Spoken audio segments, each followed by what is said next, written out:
Olá pessoal, a paz do Senhor Jesus, Deus abençoe você e a sua casa. Estamos aqui mais uma vez para liberar da parte de Deus uma palavra ao seu coração.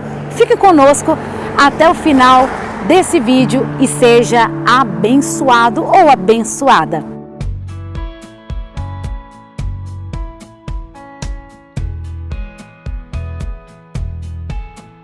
O texto de hoje está em Marcos, Evangelho de Jesus Cristo, segundo escreveu Marcos, capítulo 5, a partir do versículo 21, que vai nos contar a história de Jairo e a sua filha.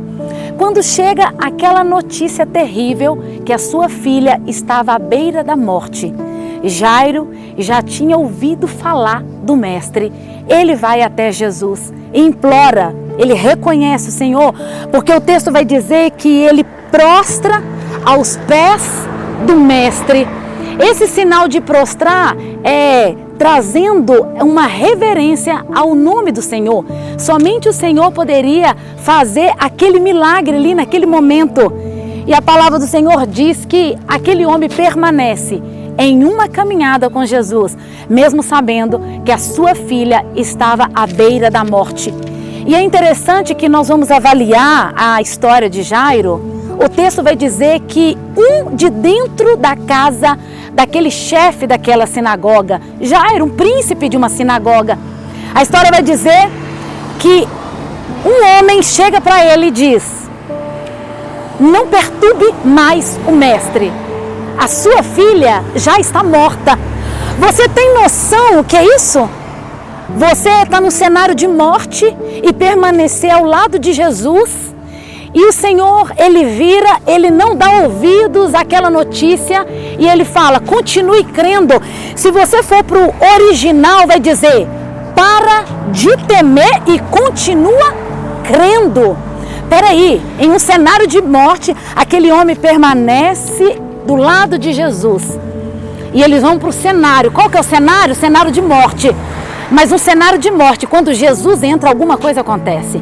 Em um cenário de morte que parece que não tem mais jeito, aonde Jesus está, alguma coisa acontece. É a fé. Jesus impulsionou aquele homem a não dar ouvido a outra voz, a não ser a voz do Senhor que estava ali.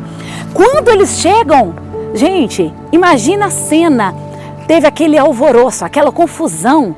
O Senhor Jesus pediu que retirasse todas aquelas pessoas, porque num determinado momento da nossa vida, tem pessoas que não vão estar preparadas naquilo que o Senhor vai realizar dentro da nossa casa. Porque às vezes as pessoas olham o cenário dentro da nossa casa, elas nos criticam e elas não têm a fé suficiente para entender que é o Senhor que vai fazer a obra. Foi exatamente ali, porque o Senhor Jesus poderia ter tratado isso na vida de Jairo lá fora, porque apenas uma palavra do Senhor cura. Mas o que eu quero dizer é que o Senhor precisava tratar algo familiar lá dentro da casa de Jairo. O Senhor deixou 5 testemunhas, Pedro, Tiago, João, o pai e a mãe. E aí quando ele olhou para aquela criança que estava deitada, ele pega na mão daquela criança que representa essa autoridade do Senhor. Ele pega na mão e fala, Talita cumi, levanta filhinha, levanta cordeirinha. A voz do mestre, aquela criança levanta e o texto diz que ela levanta e ela começa a andar. Quando Jesus chega, aquilo que está parado volta ao normal, porque ela poderia ter somente acordado, mas ela levanta e começa a fazer o que ela estava fazendo. E ali o Senhor restaurou uma família, ali o Senhor trouxe vida. Nós estamos aqui nesse cenário para profetizar vida para você e toda a sua casa, no nome de Jesus, e Deus abençoe.